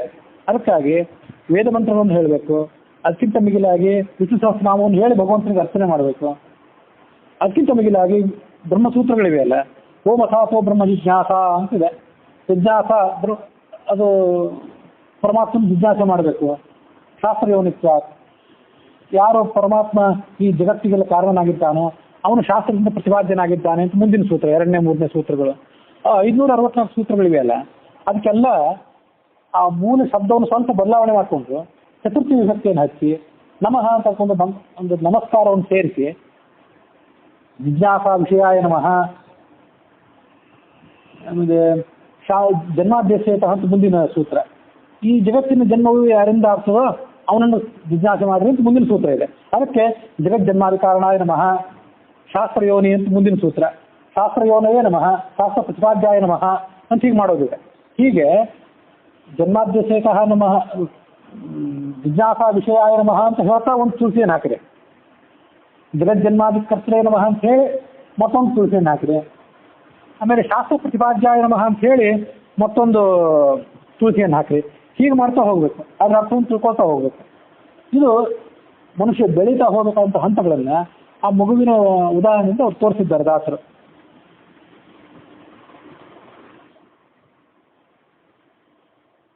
ನೀವು ಎಲ್ಲಿ ತನಕ ಕಲ್ತಿರೋದಿಲ್ಲ ಅಲ್ಲಿ ತನಕ ನೀವು ಮಾಡುವಂಥ ಅಲ್ಪ ಪ್ರಮಾಣದ ಸ್ತೋತ್ರವನ್ನು ಕೂಡ ಆತ ಸೇವೆ ಮಾಡ್ತಾನೆ ಅಂತ ದಾಸರು ಹೇಳ್ತಿದ್ದಾರೆ. ಭಕ್ತರು ಮಾಡೋ ಸೇವೆಗೆ ಒಲಿತಾನೆ, ಆದ್ರೆ ಭಕ್ತರನ್ನ ಯಾರು ನಿಂದನೆ ಮಾಡಿದರೆ ಅದನ್ನು ಮಾತ್ರ ಸಹಿಸೋದಿಲ್ಲ. ಅದು ಹೇಗೆ ಅಂತಂದ್ರೆ, ಈ ಕೃಷ್ಣ ಸಂಧಾನ ಮಾಡಬೇಕು ಅಂತ ಹಸ್ತಿನಾವತಿಗೆ ಬಂದ. ಹಸ್ತಿನಾವತಿಗೆ ಎಲ್ಲರೂ ಅವನು ಸ್ವಾಗತಕ್ಕೆ ಸಿದ್ಧರಾಗಿದ್ರು. ದುರ್ಯೋಧನನೇ ದೊಡ್ಡ ಸ್ವಾಗತಕ್ಕೆ ಸಿದ್ಧನಾಗಿದ್ದ, ಭೀಷ್ಮ ದ್ರೋಣ ಕೃಪರಿದ್ರು, ಧೃತರಾಷ್ಟ್ರ ಇದ್ದ, ಎಲ್ಲೂ ಹೋಗ್ಲಿಲ್ಲ. ಪಾಂಡವಾನ್ ದುಷಸೇ ರಾಜನ್ ನಮ್ಮ ಪ್ರಾಣಾಹಿ ಪಾಂಡವಾಹ ಅಂದ. ರಾಜನೇ, ನೀನು ಪಾಂಡವರನ್ನು ದ್ವೇಷ ಮಾಡ್ತಿದ್ದೆ, ನಾನು ನಿಮ್ಮ ಮನೆಗೆ ಹೇಗೆ ಬಂದು ಆತಿಥ್ಯ ಸ್ವೀಕಾರ ಮಾಡಲಿ? ನಮ್ಮ ಪ್ರಾಣಾಹಿ ಪಾಂಡವಾಹ, ಪಾಂಡವರನ್ನು ನನ್ನ ಪ್ರಾಣ ಅವರು, ಅದಕ್ಕಾಗಿ ನಿನ್ನಲ್ಲಿ ಸ್ವೀಕಾರ ಮಾಡೋದಿಲ್ಲ ಅಂತ ಧೃತರಾಷ್ಟ್ರನ ದೂರ ಇಟ್ಟ, ದುರ್ಯೋಧನ ದೂರ ಇಟ್ಟ. ಭೀಷ್ಮ ದ್ರೋಣ ಕೃಪನ ಕಡೆ ಹೋಗಲಿಲ್ಲ, ಅವ್ರ ಆತಿಥ್ಯ ಸ್ವೀಕಾರ ಮಾಡಲಿಲ್ಲ. ಯಾವ ಸಂದರ್ಭದಲ್ಲಿ ಭೀಷ್ಮನ ಜ್ಞಾನ ಬೆಳಕಿಗೆ ಬರಬೇಕಾಗಿತ್ತು ಆ ಸಂದರ್ಭದಲ್ಲಿ ಆತನ ಜ್ಞಾನವನ್ನು ಪಾಂಡವರಿಗೆ ಕೊಡ್ತಿದ್ದ. ಅದು ಯಾವಾಗ? ಆಮೇಲೆ. ಈಗ ಅವ್ರು ಇನ್ನೂ ಶುದ್ಧರಾಗಿರ್ಲಿಲ್ಲ ಭೀಷ್ಮ ದ್ರೋಣ ಕೃಪರು, ಅದಕ್ಕಾಗಿ ಅವ್ರ ಮನೆಗೆ ಹೋಗ್ಲಿಲ್ಲ ಅವನು. ಯಾಕಂದ್ರೆ ನನ್ನ ಪ್ರಾಣ ಪಾಂಡವರು, ನನ್ನ ಮತ್ತೊಂದು ಪ್ರಾಣ ದ್ರೌಪದಿ, ಅವ್ರಿಗೆ ನೀವು ಅವಮಾನ ಮಾಡಿದ್ರಿ, ಅವಳಿಗೆ ಅವಮಾನ ಆಗುವಾಗ ನೀವು ಸುಮ್ಮನೆ ಇದ್ರಿ, ಅದಕ್ಕಾಗಿ ನಿಮ್ಮ ಮನೆಗೆ ಬರೋದಿಲ್ಲ ಅನ್ನೋ ಅಂದ್ಬಿಟ್ಟ. ಅವನು ವಿದುರನ ಮನೆಗೆ ಹೋಗಿ ಭೋಜನ ಮಾಡಿದ್ದಲ್ಲ, ಆ ಜಾತಿ ವ್ಯವಸ್ಥೆಯನ್ನು ಗಮನಿಸಿ. ಈ ಕೃಷ್ಣ ಕ್ಷತ್ರಿಯ, ಭೀಷ್ಮ ಕ್ಷತ್ರಿಯರು, ಧೃತರಾಷ್ಟ್ರ ಕ್ಷತ್ರಿಯ, ದ್ರೋಣಕರ್ಣರು ಬ್ರಾಹ್ಮಣರು, ಬ್ರಾಹ್ಮಣರ ಮನೆಗೆ ಹೋಗ್ಲಿಲ್ಲ, ಕ್ಷತ್ರಿಯರ ಮನೆಗೂ ಹೋಗ್ಲಿಲ್ಲ. ಆ ವಿದುರ ಸೂತ ರಥ ನಡೆಸೋ ಜಾತಿ ಅವನು, ಅವನ ಮನೆಗೆ ಹೋಗಿ ಊಟ ಮಾಡಿಬಿಟ್ಟ. ಅದಕ್ಕೊಂದು ತಲೆ ಕೆಡಿಸ್ಕೊಳ್ಳಿಲ್ಲ. ಯಾಕೆಂತಂದ್ರೆ ನೀವು ದ್ರೌಪದಿಗೆ ಅವಮಾನ ಆಗುವಾಗ ಅದನ್ನು ತಡೀಲಿಲ್ಲ, ಅದನ್ನ ಸೂಚನೆ ಮಾಡಿದ. ಅದನ್ನ ನಾವು ತಿಳ್ಕೊಂಡಿದ್ರೆ ಎಂಥ ಅವಮಾನ, ಭಗವಂತ ನಮ್ಮ ಮನೆಗೆ ಬಿಡಲಿಲ್ಲ, ಅದನ್ನೆಲ್ಲ ಬಿಟ್ಟು ವಿದುರನ ಮನೆಗೆ ಹೋದಂತ ಅವ್ರಿಗೆ ಅನ್ಸಿದ್ರೆ ಅದು ತಿಳ್ಕೊಂಡಿದ್ರೆ ಅವರು, ಅದು ನಾವು ತಿಳ್ಕೊಂಡವ್ರಿಗೆ ಗೊತ್ತದ್ರ ಮಹತ್ವ. ಹೋಗಿ ವಿದುರನ ಮನೆಗೆ ಹೋಗಿ ಊಟ ಮಾಡಿಬಿಟ್ಟ. ಪಾಲುಂಡ ಅಂತಿದೆ, ಹಾಲು ಊಟ ಮಾಡಿದ ಅಂತಿದೆ, ಬರೀ ಹಾಲು ಊಟ ಮಾಡಲಿಲ್ಲ, ಒಳ್ಳೆ ಷಡ್ರಸೋಪೇತ ಭೋಜನನೇ ಮಾಡಿದ ಅಂತಿದೆ. ಮಹಾಭಾರತದ ಉದ್ಯೋಗ ಪರ್ವದಲ್ಲಿ 91ನೇ ಅಧ್ಯಾಯ, ಅದು 39ನೇ ಶ್ಲೋಕದಿಂದ 41ನೇ ಶ್ಲೋಕ ತನಕ ಅಲ್ಲಿದೆ. ತತಃಕ್ಷಪ್ತಾನ್ನ ಪಾನಾನಿ ಶುಚೀನಿ ಗುಣವಂತಿತ ಉಪಾಹರದನೆ ಕಾನಿ ಕೇಶವಾಯ ಮಹಾತ್ಮನೆ. ಮಹಾತ್ಮನಾದ ಭಗವಂತನಿಗಾಗಿ ಅತ್ಯಂತ ಶುಚಿಯಾದಂಥ ಮಡಿಯಿಂದ ಮಾಡಿದಂಥ ಭಕ್ಷ್ಯಗಳನ್ನು ತಂದಿಟ್ಟ. ಶುಚಿ ಅಂದ್ರೆ ಮಡಿ ಶುದ್ಧವಾದದ್ದು. ಗುಣವಂತಿತ ಅಂತಿದೆ, ಗುಣ ಇದೆ ಅಲ್ಲಿ. ಇಲ್ಲಿ ಗುಣ ಇತ್ತು, ಅಲ್ಲಿ ಗುಣ ಇರಲಿಲ್ಲ, ಅಲ್ಲಿ ದುರ್ಗುಣ ಇತ್ತು. ಧೃತರಾಷ್ಟ್ರ ದುರ್ಯೋಧನ ಕೊಡ್ಲಿಕ್ಕೆ ತಯಾರಾಗಿದ್ರು, ಭೀಷ್ಮ ಕೊಡ್ಲಿಕ್ಕೆ ತಯಾರಾಗಿದ್ರು, ದ್ರೋಣ ಕೊಡ್ಲಿಕ್ಕೆ ತಯಾರಾಗಿದ್ರು. ಆದ್ರೆ ಆ ಭೋಜನದಲ್ಲಿ ಗುಣ ಇರಲಿಲ್ಲ. ವಿದುರ ಕೊಟ್ಟಿದ್ದ ಊಟದಲ್ಲಿ ಗುಣ ಇತ್ತು. ಯಾಕಂದ್ರೆ ಆ ಸಭೆಯಲ್ಲಿ ನಿಂತ್ಕೊಂಡು ನೀವು ಮಾಡ್ತಿರೋದು ತಪ್ಪು, ಇದ್ರ ಮೂಲಕವಾಗಿ ಕುರುಕುಲ ಹಾನಿಗೊಳಗಾಗಲಿದೆ ಅಂತ ಉಚ್ಚ ಕಂಠದಲ್ಲಿ ಹೇಳಿದವನು ಆ ವಿದುರನೇ. ಅದಕ್ಕಾಗಿ ಆತ ಕೊಟ್ಟ ಭೋಜನದಲ್ಲಿ ಗುಣ ಇತ್ತು. ಅದರಿಂದ ಆ ವಿದುರ ಕೊಟ್ಟ ಭೋಜನವನ್ನ ಮೊದಲು ತಾನು ಸ್ವೀಕಾರ ಮಾಡಿ, ಬ್ರಾಹ್ಮಣನ್ ಮಧುಸೂದನ ಮೊದಲು ಆ ಊಟವನ್ನು ಬ್ರಾಹ್ಮಣನಿಗೆ ಬಡಿಸಿ ಆ ಬ್ರಾಹ್ಮಣರನ್ನು ತೃಪ್ತರನ್ನಾಗಿ ಮಾಡಿ, ಮುಂದೆ ಅನುಯಾಯಿ ಸಾಧ್ಯಂ ಮರುದ್ಭಿರಿವ ವಾಸವ ವಿದುರಾನ್ನಾನಿ ಭೂಜೆ. ಬ್ರಾಹ್ಮಣರ ಭೋಜನ ಎಲ್ಲ ಆದ್ಮೇಲೆ, ವೇದಜ್ಞಾನಿಗಳಾದ ಬ್ರಾಹ್ಮಣರ ಭೋಜನ ಆದ್ಮೇಲೆ ತಾನು ತನ್ನೊಂದು ಪರಿವಾರ ಕಟ್ಕೊಂಡ್ ಬಂದಿದ್ದ. ಅಲ್ಲಿಂದ ಬರುವಾಗಲೇ, ದ್ವಾರಕಾದಿಂದ ಬರುವಾಗ ಆ ಪರಿವಾರ ಸಮೇತನಾಗಿ ವಿದುರ ಕೊಟ್ಟ ಭೋಜನವನ್ನು ಸ್ವೀಕಾರ ಮಾಡಿದ ಅಂತಿದೆ. ಹಾಗಾಗಿ ಇಲ್ಲಿ ಪಾಲು ಅಂದ್ರೆ ಬರೀ ಹಾಲಲ್ಲ, ತನಗೆ ಸಲ್ಲಬೇಕಾದ ಪಾಲು. ಭಕ್ತರ ಕೊಟ್ಟದ್ದೇನಿದೆಯಲ್ಲ ಅದು ಅವಲಕ್ಕಿ ಆದ್ರೂ, ಷಡ್ರು ಸಫೇದವಾದ ಹಣ್ಣಾದ್ರೂ ಅದು ಪಾಲೆ, ಅವನು ಪಾಲೆ ಅದು. ಅಭಕ್ತರು ಕೊಟ್ಟದ್ದನ್ನು ಅವನು ಸ್ವೀಕಾರ ಮಾಡಲಿಲ್ಲ, ಅವ್ನು ತಿರಸ್ಕಾರ ಮಾಡಿಬಿಟ್ಟ, ಅವಮಾನಿಸಿಬಿಟ್ಟ. ಆದರೆ ಮುಂದೆ ಅದೇ ಭೀಷ್ಮ ಕೊಟ್ಟಂತ ಜ್ಞಾನವನ್ನು ಪಾಂಡವರಿಗೆ ಕೊಡಿಸಿದೆ. ಅದು ಯಾವಾಗ ಅಂದ್ರೆ ಭೀಷ್ಮನ ಪಾಪ ಎಲ್ಲ ಇಳಿದಿತ್ತು, ಮೈ ತುಂಬ ಬಾಣಗಳು, ಅರ್ಜುನ ಹೊಡೆದ ಬಾಣಗಳು, ಇದರ ಉತ್ತರಾಯಣ ಕಾಯುತ್ತಿದ್ದ, ಆ ಪಾಪ ಇಳಿದಿತ್ತು. ಆ ಸಂದರ್ಭದಲ್ಲಿ ಹೋಗಿ ಪಾಂಡವರಿಗೆ ಆ ಭೀಷ್ಮನಿಂದ ಜ್ಞಾನ ಕೊಡಿಸಿದ. ಆಗ ವಿಷ್ಣು ಸಹಸ್ರನಾಮ ಭೀಷ್ಮ ಪವರಾದಿ ಇದೆಲ್ಲ ಬಂತು. ಅವ್ರ ಪಾಪ ಯಾವಾಗ ಇನ್ನೂ ಇಳಿದಿದ್ದಿಲ್ವೋ ಆಗ ಅವ್ರ ಮನೆಗೆ ಹೋಗಲೇ ಇಲ್ಲ ತಾನು. ಹೀಗೆ ತನ್ನವರು ಅಂದ್ರೆ ಪಾಂಡವರು ಅವರಲ್ಲಿ ಮಾಡಿದಂತಹ ಅವಹೇಳನವನ್ನ ಆತ ತಾಳ ಸಹಿಸೋದಿಲ್ಲ. ಅವನು ಹೆದ್ದೈವ, ಅತಿ ದೊಡ್ಡ ದೈವ ಅವನು. ವಿದುರನ ಆಲಯದಿ ಪಾಲು, ತನ್ನ ಪಾಲನ್ನು ಉಂಡ. ಕುರುಪನ ಮಾನವನೇ ಕೊಂಡ. ದುರ್ಯೋಧನ ಧೃತರಾಷ್ಟ್ರ ಎಂಥವ್ರು ಅಂದ್ರೆ ಈ ಕಡೆ ಸ್ವಾಗತ ಮಾಡ್ಲಿಕ್ಕೆ ತಯಾರಾಗಿದ್ರು ಆ ದುರ್ಯೋಧನ, ದುಶಾಸನ ಇವರೆಲ್ಲ. ಆ ಕಡೆ ಅವನು ಕಟ್ಟಿ ಹಾಕ್ಲಿಕ್ಕೆ ತಯಾರಾಗಿರ್ತಿದ್ರು. ಆ ಕೃಷ್ಣ ಏನಾದ್ರು ಬಂದು ಇಲ್ಲೇನೋ ಸಂಧಾನ ಮಾಡ್ಲಿಕ್ಕೆ ಬಂದು ಪಾಂಡವರಿಗೊಂದು ರಾಜ್ಯ ಕೊಡ್ರಿ ಅಂತ ಹಿತೋಪದೇಶ ಮಾಡ್ಲಿಕ್ಕೆ ಬಂದ್ರೆ ಅವರೆಲ್ಲ ಒಳಗೆ ಹೋಗಿ ಕೃಷ್ಣನ್ ಕಟ್ಟಿ ಹಾಕಿಬಿಡೋಣ ಅಂತ ಸಂಧಾನ ಮಾಡಿದ್ರು. ತಂದ್ರು ಅವರು ಹದ್ದ ಸೋಮನ್ ಕಟ್ಟಿ ಹಾಕಿಬಿಡೋಣ ಅಂತ. ಇವನು ವಿಶ್ವರೂಪ ದರ್ಶನ ಮಾಡಿಸಿ ಅವ್ರನ್ನೆಲ್ಲ ಕೆಳಗೆ ಬೀಳಿಸಿಬಿಟ್ಟ. ಕುಮಾರವ್ಯಾಸನ ಭಾರತದಲ್ಲಿದೆ ಅಂತ ನೆನಪು. ಕೂತಲ್ಲಿಂದ ಒಂದ್ಸರಿ ಭೂಮಿಯನ್ನು ಅದುಮಿದ್ನಂತೆ. ಅದುಮಿದ್ರೆ ಭೂಮಿ ನಡುಗಿ ಯಾವ ದುರ್ಯೋಧನ ಈ ಕೃಷ್ಣನ್ಗೆ ಯಾಕೆ ನಮಸ್ಕಾರ ಮಾಡಬೇಕು ಅಂತ ಅಹಂಕಾರದಿಂದ ಕೂತಿದ್ನಲ್ಲ, ಅವನು ಭೂಮಿ ನಡುಗಿ ತಾನು ಕೂತು ಜಾಗದಿಂದ ಎದ್ದು ಕೃಷ್ಣನ ಕಾಲಿಗೆ ಬಂದು ಬೀಳ್ಬೇಕಾಯ್ತು ಅಂತ ಅಲ್ಲೆಲ್ಲ ಒಂದು ಕಡೆ ಇದೆ. ಮುಂದೆ ನಾವು ನೋಡುವಾಗ ನೋಡ್ತೇವೆ ನೆಲವು ಅದುಮಿದೆ. ಆ ದುರ್ಯೋಧನ ತಾನಾಗಿ ಒಂದು ಕಾಲಿಗೆ ಬಂದು ಬೀಳ್ಬೇಕಾಯ್ತು. ಇಂಥ ದುರಹಂಕಾರಿ ದುರ್ಯೋಧನಿಗೆ ಏನ್ ಮಾಡಿದ? ಮಾನವನೇ ಕೊಂಡ. ಅವನ ಅಹಂಕಾರವನ್ನು ಖಂಡನೆ ಮಾಡಿದ. ಅಲ್ಲಿ ಸಭಾಸ್ಥಾನದಲ್ಲೇ ಖಂಡನೆ ಮಾಡಿದ, ಮುಂದೂ ಖಂಡನೆ ಮಾಡಿದ. ತೊಡೆನೇ ಮುರಿದಿತ್ತಲ್ಲ, ತೊಡೆ ಬೆನ್ನು ಅಂದ್ರೆ ಶರೀರದ ಮುಖ್ಯ ಭಾಗ, ಅದೇ ತೊರೆದು ಬಿತ್ತು. ಅಲ್ಲಿ ಮಾನ ಅಂತಂದ್ರೆ ಬರೇ ಮಾನ ಅಲ್ಲ, ಯಾವ ಪುರುಷಾಹಂಕಾರದಿಂದ, ಅದನ್ನ ಗಮನಿಸ್ಬೇಕು. ಸ್ತ್ರೀಯಾದ ದ್ರೌಪದಿ ಇವನು ತನ್ನ ಪುರುಷಾಹಂಕಾರದಿಂದ ತೊಡೆ ಕಟ್ಟಿ ತೋರಿಸಿದ್ದ. ಪುರುಷಾಹಂಕಾರ, ತೊಡೆ, ನಡು ಇವೆಲ್ಲ ಭಾಗ ಇದೆಲ್ಲ ಪೌರುಷ ಸಂಕೇತ. ಅಲ್ಲಿ ಏಟು ಬೀಳಿಸಿದಾಗ ಅದು ಅವನು ಮಾನ ಹೋಯ್ತು. ಮಾನ ಅಂದ್ರೆ ಅದೇ ಮಾನ, ಮುಖ್ಯವಾದ ಮಾನ ಅದು. ಇನ್ನು ಭೀಮ ತಲೆಗೆ ಒದ್ದ, ಅದು ಇನ್ನೊಂದು ಮಾನ. ತಾನೂ ಕಳೆದ, ಆ ಭೀಮನ ಮೂಲಕನೂ ಕಳಿಸಿದ. ಅದು ಅದರ ಅರ್ಥ.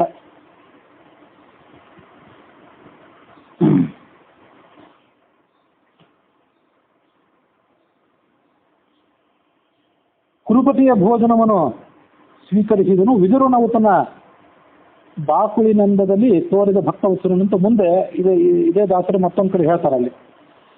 ಹೀಗೆ ಇವೆಲ್ಲ ನವವಿಧ ದ್ವೇಷಗಳಲ್ಲಿ ಒಂದು. ಭಗವಂತನ ದ್ವೇಷ ಮಾಡೋದು ಒಂದು, ನೇರವಾಗಿ ಭಗವಂತನ ದ್ವೇಷ ಮಾಡಿದವರು ಕೆಲವರು, ಭಗವಂತನ ದ್ವೇಷ ಮಾಡದೇ ಇದ್ರು ಭಗವಂತನ ಭಕ್ತರನ್ನು ದ್ವೇಷ ಮಾಡೋರು ಇನ್ನು ಕೆಲವರು.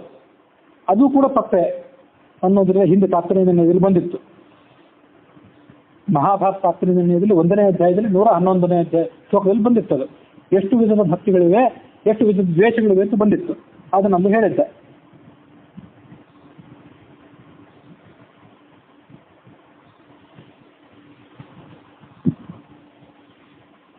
ಇಲ್ಲಿಗೆ 14ನೇ ಶ್ಲೋಕ ಮುಕ್ತಾಯ ಆಗಿದೆ. ಮುಂದೆ 15ನೇ ಶ್ಲೋಕವನ್ನು ನೋಡ್ಬೇಕು ನಾವು. ಸ್ಮರಿಸುವವರ ಅಪರಾಧಗಳ ಪಾಸ್ಮರಿಸ ಸಕಲೇಷ್ಟ ಪ್ರದಾಯಕ ಮರಳಿ ತನಗರ್ಪಿಸಲು ಕೊಟ್ಟದನಂತ ಮಡಿ ಮಾಡಿ ಪರಿಪರಿಯಲುಣಿಸಿ ಸುಖ ಸಾಗರದಿ ಲೋಲ್ಯಾಡಿಸುವ ಅಂತ ಕೆಲವು ಕಡೆ ಇದ್ದಿರಬೇಕು, ಲೋಲಾಡಿಸುವ ಅಂತ ಕೆಲವು ಕಡೆ ಇದ್ದಿರಬೇಕು. ಸುಖ ಸಾಗರದಲ್ಲಿ ಉಂದುಣಿಸಿ ಅಂತಿದೆ, ಉಂದುಣಿಸಿ ಅಂತ ಇನ್ನು ಕೆಲವು ಕಡೆ ಇರಬೇಕು, ದನು ಇದ್ದಿರಬಹುದು.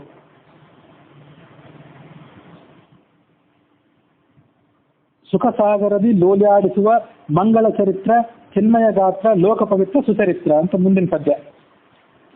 ಭಗವಂತ ತನ್ನನ್ನ ಸ್ಮರಣೆ ಯಾರು ಮಾಡ್ತಿರ್ತಾರಲ್ಲ, ಅವ್ರೇನಾದ್ರು ಸಂಸ್ಕೃತ ಅಪರಾಧ ಮಾಡಿದ್ರೆ ಅದನ್ನು ಸ್ಮರಿಸ, ಅದನ್ನ ನೆನಪಿಟ್ಕೊಳ್ಳೋದಿಲ್ಲ ಅವನು. ಸಕಲೇಷ್ಟ ಪ್ರದಾಯಕ, ಬೇಕಿದ್ದೆಲ್ಲವನ್ನೂ ಕೊಡ್ತಾನೆ. ಮರಳಿ ತನಗರ್ಪಿಸಲು ಕೊಟ್ಟುದು ಅನಂತ ಮಡಿ ಮಾಡಿ ಕೊಡ್ತಾನೆ. ನೀವೇನಾದ್ರೂ ಸ್ವಲ್ಪ ಅವನಿಗೆ ಕೊಟ್ಬಿಟ್ರೆ ಅದನ್ನ ಅನಂತ ಮಡಿ ಮಾಡಿ ಕೊಟ್ಬಿಡ್ತಾನೆ. ಮತ್ತೆ ಪರಿಪರಿಯಲ್ಲಿ ಉಂಡುಣಿಸಿ ಅಂತ ಆಗ ಒಳ್ಳೇದು ಆ ಪಾಠ. ತಾನು ಉಣ್ತಾನೆ ಮೊದಲು, ಆಮೇಲೆ ನಿಮ್ಗದನ್ನು ಉಣಿಸ್ತಾನೆ. ಪರಿಪರಿಯಲ್ಲಿ ಅಲ್ಲಿ ಏನಂತಿದೆ? ಪರಿಪರಿಯಲ್ಲಿಂದ ಉಣಿಸಿ ಅಂತಿದೆ. ಅಲ್ಲಿ ಪರಿಪರಿಯಲ್ಲಿಂದ ಅಂತ ಹೀಗೆ ಹೇಳ್ಬೇಕಾಗಿಲ್ಲ. ಈ ಕನ್ನಡ ಶಬ್ದದ ರೀತಿಯನ್ನು ಗಮನಿಸ್ಬೇಕು. ಈ ಹರಿಕಥಾಮೃತಾರ ಇದನ್ನೆಲ್ಲ ಗೋವಿಂದಾಚಾರ್ಯರು ಮತ್ತು ಸೂರ್ಯೇಂದ್ರ ತೀರ್ಥರೆಲ್ಲ ಬೇಕಾದಷ್ಟು ಕಡೆ ಹೇಳಿದ್ದಾರೆ. ಅವ್ರು ಹೇಳಿದ್ದನ್ನ ಕೆಲವು ಕಡೆ ಬಂದದನ್ನು ಹೇಳ್ತೇನೆ ನಾನು. ಈ ಪಾಠಗಳೇನಿದೆ ಕೆಲವು ಕಡೆ ತಪ್ಪಾಗಿದೆ. ಇಲ್ಲಿ ನೋಡಿ, ಪರಿಪರಿಯಲ್ಲಿಂದ ಉಣಿಸಿ ಅಂತಿದೆ. ಪರಿಪರಿಯಲ್ಲಿ ಪ್ಲಸ್ ಇಂದ ಉಣಿಸಿ, ಅದು ಇಂದ ಅಂತ ಅನ್ನೋದು ತಪ್ಪಲ್ಲಿ. ಕಾರಣ ಏನಂತಂದ್ರೆ, ಈಗ ಭಕ್ತರೇನು ತನಗೆ ಕೊಟ್ಟಿರ್ತಾರಲ್ಲ ಅದನ್ನ ತಾನು ಅವ್ರಿಗೆ ಕೊಡ್ತಾನೆ. ಪರಿಪರಿಯಲ್ಲಿ ಅಂತಿದ್ರೆ ಸಾಕು, ಇಂದ ಅಂತ ಬೇಕಾಗಿಲ್ಲ. ಮತ್ತೆ ಪರಿಪರಿಯಲ್ಲಿ ಅಂತ ಅನ್ನೋದಿಲ್ಲ, ಅದು ಕ್ರಿಯಾ ವಿಶೇಷಣ. ಅದು ಕೆಲಸವನ್ನು ಮಾಡ್ತಾನೆ. ಹೇಗೆ ಮಾಡ್ತಾನೆ? ಚೆನ್ನಾಗಿ ಮಾಡ್ತಾನೆ. ಭಗವಂತ ಭಕ್ತನಿಗೆ ಭಗವಂತನ ಸ್ತೋತ್ರ ಮಾಡ್ತಾನೆ. ಹೇಗೆ ಪ್ರಾರ್ಥನೆ ಮಾಡ್ತಾನೆ? ಪರಿಪರಿಯಲ್ಲಿ ಪ್ರಾರ್ಥನೆ ಮಾಡ್ತಾನೆ. ತಾಯಿ ಮಗನಿಗೆ ಬುದ್ಧಿವಾದ ಹೇಳ್ತಾಳೆ, ಹೇಗೆ? ಪರಿಪರಿಯಲ್ಲಿ ಬುದ್ಧಿ ಹೇಳ್ತಾಳೆ. ಪರಿಪರಿಯಲ್ಲಿ ಅಂದ್ಬಿಟ್ರೆ ಅದು ಅಷ್ಟೇ, ಅದೇ ಕ್ರಿಯಾ ವಿಶೇಷಣ. ಅಷ್ಟು ಸಾಕು, ಮತ್ತೆ ಹಿಂದೆ ಅಂತ ಬೇಕಾಗಿಲ್ಲ, ಉಣಿಸಿ ಸಾಕು. ಅದಕ್ಕಾಗಿ ಒಂದು ವೇಳೆ ಬೇಕಾಗಿದ್ರೆ ಪರಿಪರಿಯಲ್ಲಿ ಉಂಡುಣಿಸಿ ಅಂತ ಆಡ್ಬೇಕು. ಪರಿಪರಿಯಲ್ಲೂ ಅಂತ ಆದ್ರೆ ಒಳ್ಳೆಯದು ಅಂತ ನನ್ನ ಆಲೋಚನೆ. ಅದೆಲ್ಲ ಕೇಳಿದ್ ನನಗೂ ನೆನಪು, ನನಗೂ ಹಾಗೆ ಅದು ಮನವರಿಕೆ ಆಯಿತು. ಪರಿಪರಿಯಲ್ಲಿ ಪ್ಲಸ್ ಉಂಡು, ಪರಿಪರಿಯಲ್ಲಿ ಉಂಡು ಪ್ಲಸ್ ಉಣಿಸಿ, ಪರಿಪರಿಯಲ್ಲಿ ಉಂಡುಣಿಸಿ, ಹೀಗಾದ್ರೆ ಒಳ್ಳೆಯದು. ತಾನು ಅದನ್ನು ಉಣ್ತಾನೆ, ಆಮೇಲೆ ಉಣಿಸ್ತಾನೆ, ಹೀಗೆ ಆದ್ರೆ ಒಳ್ಳೆಯದು. ಮುಂದೆ ಸುಖ ಸಾಗರದಿ ಲೋಲ್ಯಾಡಿಸುವ. ಆ ಲೋಲ್ಯಾಡಿಸುವ ಅಂತಿದೆ. ಆ ಲೋಲ್ಯಾಡಿಸುವ ಅಂತ ಅನ್ನೋದು ಒಂದು ಕ್ರಿಯಾಪದನೇ ಸರಿ. ಸುಖ ಸಾಗರದ ಲೋಲಾಡಿಸುವ. ಸುಖ ಸಾಗರದಿ ಅಂದ್ರೆ ಅದು ಸಪ್ತಮಿ ವಿಭಕ್ತಿ. ಸುಖ ಸಾಗರದಿ ಅಂದ್ರೆ ಸಪ್ತಮಿ ವಿಭಕ್ತಿ. ಆ ಸುಖ ಸಾಗರದಲ್ಲಿ ಓಲಾಡಿಸ್ತಾನೆ ಅಂತ ಅರ್ಥ. ಹೀಗೆ ಅದನ್ನ ಅರ್ಥ ಮಾಡ್ಕೋಬಹುದು. ಮಂಗಳ ಚರಿತ, ಚಿನ್ಮಯ ಗಾತ್ರ, ಲೋಕ ಪವಿತ್ರ, ಸುಚರಿತ್ರ.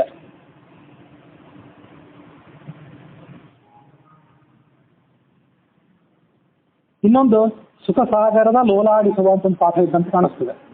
ಸುಖ ಸಾಗರದಲ್ಲಿ ಓಲಾಡಿಸುವ, ಸುಖ ಸಾಗರದ ಲೋಲಾಡಿಸುವ.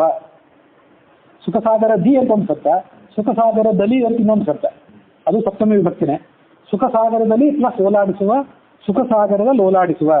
ಈ ಛಂದಸ್ಸು ಏನಿಲ್ಲ, ಭಾಮಿನಿ ಶಕ್ತಿ ಛಂದಸ್ಸು, ಅದಕ್ಕೆ ಕೆಲವು ಅಕ್ಷರಗಳಿವೆ. ಅದನ್ನು ಕೊನೆಗೆ ಮತ್ತೊಂದು ಬಾರಿ ಹೇಳ್ತೇನೆ ನಾನು. ಸ್ಮರಿಸುವವರ ಅಪರಾಧಗಳತ್ತ ಸ್ಮರಿಸ, ಸಕಲೇಷ್ಟ ಪ್ರದಾಯಕ ಅಂತ ಹೀಗೆಲ್ಲ ಇದೆಲ್ಲ. ಇಷ್ಟಿಷ್ಟು ಅಕ್ಷರಗಳಿಂದ ಅದು ಮುಗಿಬೇಕು. ಇಲ್ಲಿ ನೋಡಿ, ಸುಖ ಸಾ ಅಲ್ಲಿಗೆ ಒಂದು ಮುಗೀತು. ಒಟ್ಟು 6 ಪಾದಗಳಿರ್ಬೇಕು ಇದರಲ್ಲಿ ಅಂತಿದೆ. 6 ಪಾದಗಳಿದ್ರಲ್ಲಿ ಅದು ಷಟ್ಪದಿ. ಅದಕ್ಕಾಗಿ ಸುಖ ಸಾಗರದಿ ಅಂತ ಒಂದೇ ಶಬ್ದ ಇದ್ರು ಅದನ್ನ ಆ 4ನೇ ಪಾದದಲ್ಲಿ ಅದನ್ನ ಕತ್ತರಿಸಿದ್ದಾರೆ. ಸುಖ ಸಾ ಅಂತ ಮಾಡಿ ಮುಂದೆ ಗರದಿ ಅಂತ ಬಂದಿದೆ. ಅದೆಲ್ಲ ಮಾಡೋದು ಯಾಕಂದ್ರೆ ಆ ಅಕ್ಷರದೊಂದು ಸೂಚನೆ ಮಾಡ್ಲಿಕ್ಕಾಗಿ. ಆ ಅಕ್ಷರಗಳನ್ನು ಗಮನಿಸ್ತಾ ಹೋದ್ರೆ ಇಲ್ಲೆಲ್ಲ ಏನು ಕೆಲವು ಮುದ್ರಣದ ತಪ್ಪುಗಳಾಗಿರ್ಬೋದು ಅಂತೆಲ್ಲ ನಮ್ ಗಮನಕ್ಕೆ ಬರ್ತದೆ. ಅದನ್ನ ಸುವಿದ್ಯೇಂದ್ರ ಸ್ವಾಮಿಗಳು, ಬನ್ನಂಜ ಗೋವಿಂದಾಚಾರ್ಯರು ಮತ್ತೆ ಪುರಾಣಿಕರದ್ದು ಕೂಡ ಒಂದು ಹರಿಕಥಾಮೃತಸಾರದ ಬಗ್ಗೆ ವಿಸ್ತಾರವಾದ ಗ್ರಂಥ ಇದೆ. ಅದರಲ್ಲೆಲ್ಲ ಅದು ಇರಬಹುದು. ಕೆಲವು ಹೇಳುವಾಗ ಅದನ್ನೆಲ್ಲ ಮರ್ತೋಗಿರ್ತದೆ. ನನಗೆ ಎಷ್ಟು ಸಾಧ್ಯ ಇದೆ ಅಷ್ಟು ನೆನಪಿದ್ದಷ್ಟು ಹೇಳಿದ್ದಾನೆ. ಹೀಗೆ ಮಂಗಳ ಚರಿತ ಈತ, ಅದ್ಭುತವಾದ ಚರಿತ್ರೆ ಇದ್ದವನು. ಚಿನ್ಮಯ ಗಾತ್ರ, ಜ್ಞಾನವೇ ಈತನ ಶರೀರ. ಲೋಕ ಪವಿತ್ರ, ಜಗತ್ತೆಲ್ಲದಕ್ಕೂ ಈತ ಪವಿತ್ರ. ಸುಚರಿತ್ರನೂ ಹೌದಾ ಈತ. ಅಕ್ಷಯಂ ಕರ್ಮಯ ಸ್ಪಿನ್ಪರೇ ಸ್ವರ್ಪಿತಂ ಅಂತ ದ್ವಾದಶ ಸ್ತೋತ್ರ. ಆ ಭಗವಂತನಿಗೆ ಕೊಟ್ಟದ್ದೇನಿದೆಯಲ್ಲ ಅದು ಅಕ್ಷಯ, ಅನಂತ ಮಡಿಯಾಗಿ ಆಗಿಬಿಡ್ತದೆ. ಅದು ಅದಕ್ಕಾಗಿ ಎಷ್ಟು ಸಾಧ್ಯ ಆಗ್ತೋ ಅಷ್ಟನ್ನು ಕೊಡಬೇಕು. ಇದು 15ನೇ ಶ್ಲೋಕ ಮುಗಿತು.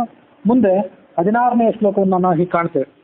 ಸೃಷ್ಟಿಯಾದಿಗಳನ್ನು ಮಾಡಿದ್ದಾನಲ್ಲ, ಸೃಷ್ಟಿ ಮಾಡಿದ್ದಾನೆ, ಪಾಲನೆ ಮಾಡಿದ್ದಾನೆ, ಮುಂದೆ ಇದನ್ನು ನಾಶ ಮಾಡ್ತಾನೆ.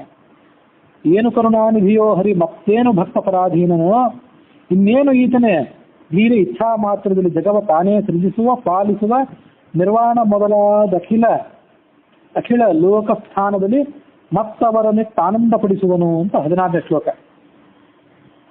ಎಷ್ಟು ಕರುಣಾನಿಧಿಯೋ ಆತ, ಎಷ್ಟು ಭಕ್ತ ಪರಾಧೀನ, ಆತನ ಲೀಲೆ ಇನ್ನೆಷ್ಟು ಬಗೆಯೋ.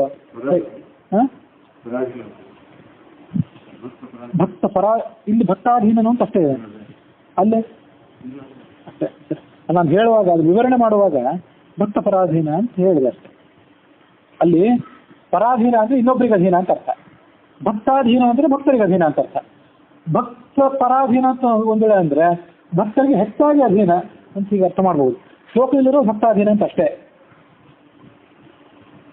ಇಚ್ಛಾ ಮಾತ್ರದಿಂದಲೇ ಜಗತ್ತನ್ನು ಸೃಷ್ಟಿ ಮಾಡಿದ್ದಾನೆ, ಅದನ್ನ ಸಂರಕ್ಷಣೆನೂ ಮಾಡ್ತಾನೆ, ಅದನ್ನ ನಾಶನೂ ಮಾಡ್ತಾನೆ. ಅದೇ ಆತನ ಲೀಲಾ. ಅದು ಹೀಗೆ ಗಮನಿಸ್ಬೇಕು. ಭಗವಂತ ನಮ್ಮನ್ನು ಹುಟ್ಟಿಸಿದಾನಲ್ಲ, ಈಗ ಹುಟ್ಟಿಸಿದ್ದಾನೆ, ಪಾಲನೆ ಮಾಡ್ತಿದ್ದಾನೆ. ಹೌದು, ಇದು ಭಗವಂತನ ಕರುಣೆ ಅಂತೇಳಿ. ಸಾಯಿಸ್ತಾನಲ್ಲ ನಮ್ಮನ್ನ, ಆ ಸಾಯಿಸೋದು ಕೂಡ ಭಗವಂತನ ಲೀಲೆನೆ. ನಮ್ಮನ್ನ ಒಂದ್ ವೇಳೆ ಸಾಯಿಸದೇ ಇದ್ರೆ ಈ ಜಗತ್ತಿನ ಗತಿ ಏನಾಗ್ತಿತ್ತು. ಅದಕ್ಕಾಗಿ ಸಾಯಿಸಾಕ್ತಿತ್ತು ಅನ್ನೋದು ಭಗವಂತನ ಕರುಣೆ ಅಂತ ತಿಳ್ಕೊಬೇಕು. ಅದು ಇಲ್ಲಿ ಧ್ವನಿಯಿಂದ ಸೂಚಿತ ಆಗಿದೆ, ಅದು ತಿಳ್ಕೊಳ್ಬೇಕದು. ಸಾಮಾನ್ಯವಾಗಿ ಕೊಂದು ಬಿಟ್ರೆ ಇಷ್ಟು ಬೇಗ ಯಾಕೆ ಕೊಂದ ಭಗವಂತ ಅಂತ ತಿಳ್ಕೊತೀವಿ ನಾವು. ಅದು ಕೊಂದದ್ದು ಆತನ ಲೀಲೆನೆ, ಕೊಂದದ್ದು ಆತನ ಕರುಣೆನೆ. ಅದು ಸಾಯಿದೇನೋ ಒಂದು ವೇಳೆ ಇಲ್ಲೇ ಬದುಕಿದ್ರೆ ಈ ಜಗತ್ತಿನಲ್ಲಿ ಇಂಥವರೇ ಕೆಲಸಕ್ಕೆ ಬರಲಾರವರು ಎಷ್ಟೋ ಜನ ಹಾಗೆ ಉಳ್ಕೋತಿದ್ರು. ಅದಕ್ಕೆ ನೀವೆಂದು ಕೆಲಸಕ್ಕೆ ಬರೋದಿಲ್ಲ ಅಂತ ತೀರ್ಮಾನ ಆಗ್ತದೆ ಅವನಿಗೆ, ಅಲ್ಲಿ ಮುಂದೆ ಹಾಕೊಂಡು ಹೋಗಿಬಿಡ್ತಾನೆ. ಅದು ಕರುಣೆನೇ ಒಂದು. ನಿರ್ವಾಣ ಮೊದಲಾದ ಅಖಿಲ ಲೋಕ ಸ್ಥಾನದಲ್ಲಿ ಮುಂದೆ ವೈಕುಂಠ ಮೊದಲಾದಂತಹ ಲೋಕಗಳಲ್ಲಿ ಈ ಜನರನ್ನು ಇಡ್ತಾನೆ. ವೈಕುಂಠ, ಅನಂತಾಸನ, ಶ್ವೇತದ್ವೀಪ ಅಂತ ಇವೆಲ್ಲ ಆ ಲೋಕಗಳು, ಅಲ್ಲಿ ಅವ್ರನ್ನಿಟ್ಟು ಆನಂದ ಪಡಿಸ್ತಾನೆ. ಸೃಷ್ಟಿ ಸಂಹಾರ ಲೀಲಾವಿಲಾಸಾತಂ ಅಂತ ದ್ವಾದಶ ಸ್ತೋತ್ರದ 8ನೇ ಅಧ್ಯಾಯದ 2ನೇ ಶ್ಲೋಕ, ಅದನ್ನೆಲ್ಲ ನೆನಪು ಮಾಡ್ಕೊಳ್ರಿ. ವಿಷ್ಣು ತತ್ವ ನಿರ್ಣಯದಲ್ಲಿ ಹೀಗೊಂದು ಶ್ಲೋಕನೂ ಕೂಡ ಉದಾಹರಿತ ಆಗಿದೆ. ಅಜ್ಞಾನಾಂ ಜ್ಞಾನದೋ ವಿಷ್ಣು ಜ್ಞಾನಿನಾಂ ಮೋಕ್ಷದಶ್ಚ ಸಹ ಆನಂದದಶ್ಚ ಮುಕ್ತಾನಾಂ ಸಯೇ ವೈಕೋ ಜನಾರ್ದನಃ. ಅಜ್ಞಾನಿಗಳಾದವರಿಗೆ ಜ್ಞಾನ ಕೊಡ್ತಾನೆ, ಜ್ಞಾನಿಗಳಿಗೆ ಮೋಕ್ಷ ಕೊಡ್ತಾನೆ. ಮುಕ್ತರಾದ್ಮೇಲೆ ಮುಕ್ತ ಆಗಾಯ್ತು, ಇನ್ನೇನು ಭಗವಂತರು ಹಂಗಿಲ್ಲ ನಮಗೆ ಅನ್ನೋ ಹಂಗಿಲ್ಲ. ಮುಕ್ತರಿಗೆ ಜ್ಞಾನ ಕೊಡುವವನು ಅವನೇ, ಎಲ್ಲ ಕೆಲಸ ಅವನಿಂದಲೇ ಆಗಬೇಕು.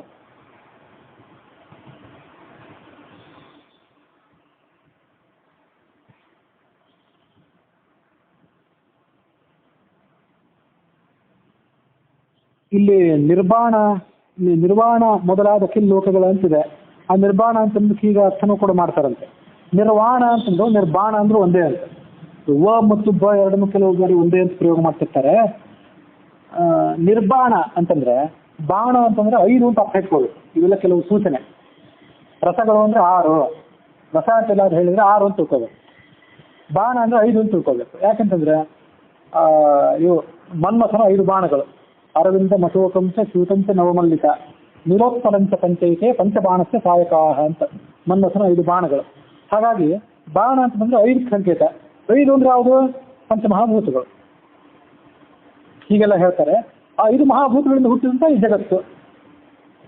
ಈ ನಿರ್ಬಾಣ ಅಂತಂದ್ರೆ ಪಂಚಮಹಾಭೂತಗಳು ಹಿಡಿತ ಎಲ್ಲಿಲ್ವೋ ಆ ಜಗತ್ತು, ಅಲ್ಲಿ ವೇದಕ್ಕೆ ಸಂತೋಷ ಪಡಿಸ್ತಾನೆ ಅಂತ ಅದಕ್ಕೆ ಅರ್ಥ ಇದೆ.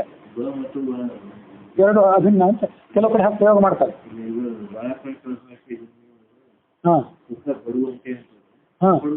ಸುಖ ಪಡುವಂತೆ. ಮುಂದೆ 17ನೇ ಶ್ಲೋಕ.